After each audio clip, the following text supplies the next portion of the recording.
Assalamualaikum warahmatullahi wabarakatuh. Selamat pagi, salam sejahtera untuk kita semua.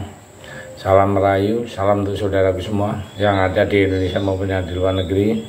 Semoga damai selalu, dan yang baru menderita sakit cepat sembuh, yang beraktivitas mendapat rezeki yang baik, amin. Ada berita yang sangat menggembirakan untuk kita semua, untuk bangsa Indonesia, yaitu masalah kereta cepat Jakarta-Surabaya. Jadi kelanjutan proyek kereta cepat ke Surabaya akhirnya menemui titik temu. Nah, Kementerian BUMN mengungkapkan perpanjangan proyek kereta cepat ke Surabaya akan digarap bersama Cina. Nah, Wakil Menteri BUMN telah sepakati penandatanganan antara Cina dan Indonesia. Ia mengatakan Indonesia Cina baru mulai membuat studinya.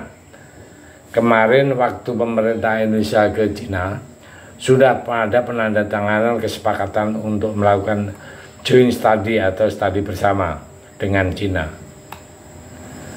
Jadi Wakil Menteri BUMN belum mendapat nilai investasi besarannya bunga untuk perpanjangan proyek kereta cepat. Nah, senada dengan itu Presiden Jokowi juga menegaskan kelanjutan proyek kereta cepat bakal diteruskan hingga Surabaya, meski saat ini masih dalam tahap studi awal untuk membuat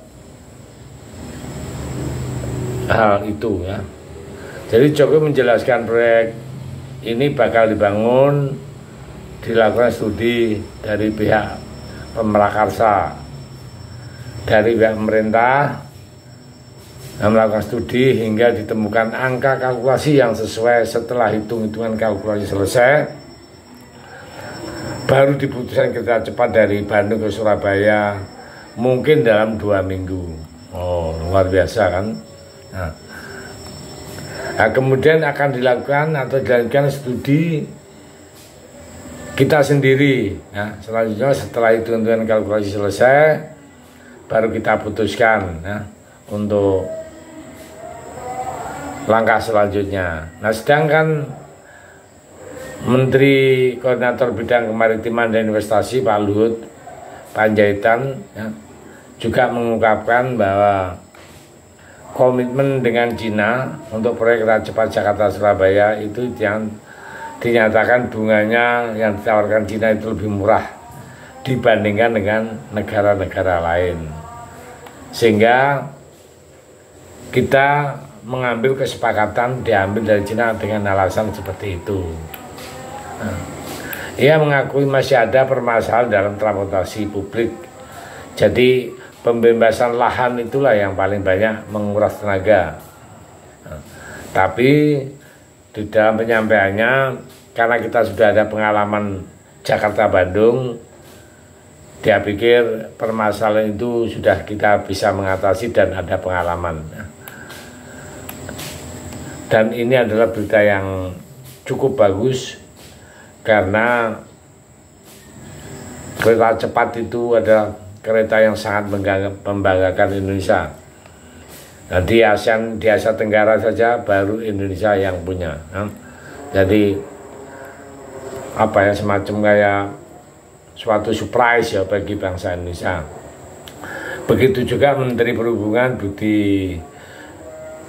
Pak Budi Sumartya juga mengatakan studi yang dilakukan pemerintah untuk memperpanjang jalur kereta cepat Jakarta-Bandung dan sampai Surabaya itu nanti dilakukan untuk membuat kepastian ya, sehingga proposal kedua pihak itu bisa betul-betul fit, betul-betul terrealisasi, jangan sampai terjadi masalah-masalah di belakang. Ada contoh kasus yang sangat menggenaskan, yaitu kereta cepat Singapura-Malaysia.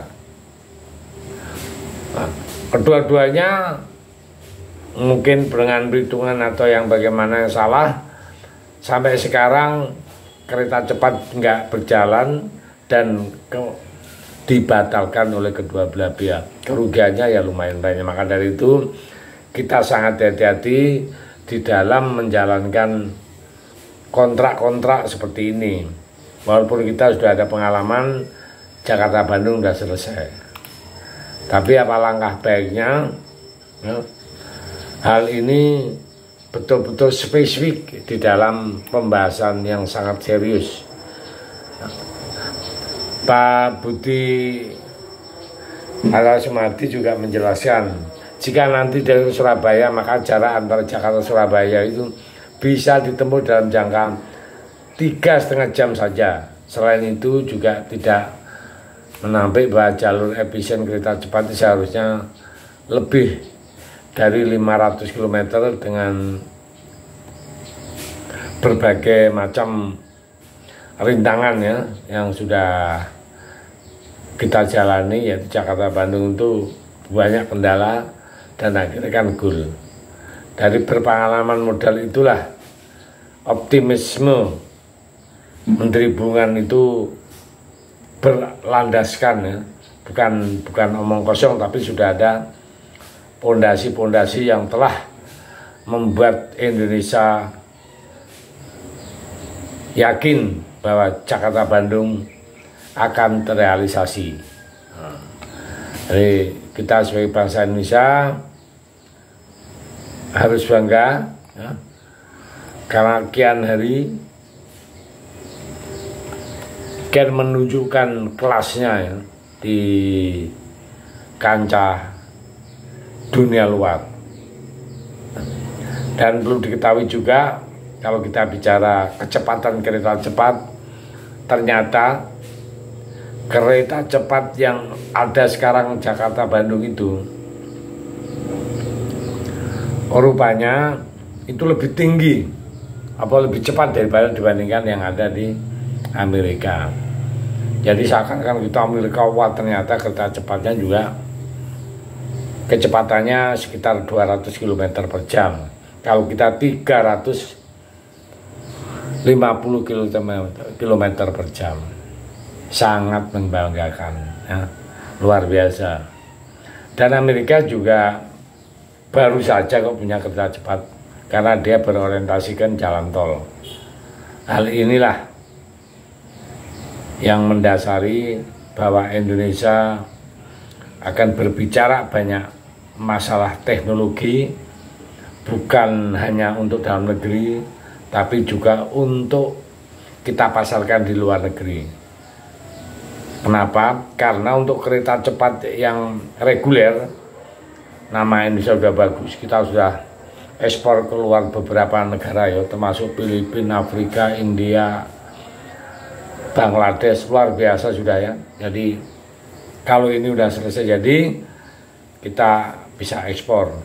Dan perlu ada catatan tersendiri, kita juga sudah bikin kereta cepat sendiri yang rencananya untuk Jakarta Bandung, tapi ini mungkin nanti ada suite ya, maksudnya ini kerjasama tetap jalan. Kita juga sudah bikin kereta cepat yang namanya kereta cepat merah putih ya, sudah bikin, tinggal endingnya nanti gimana. Kalau jalurnya sudah selesai, saya pikir kedua-duanya bisa jalan sama-sama. Saya pikir itu. Terima kasih. Merdeka.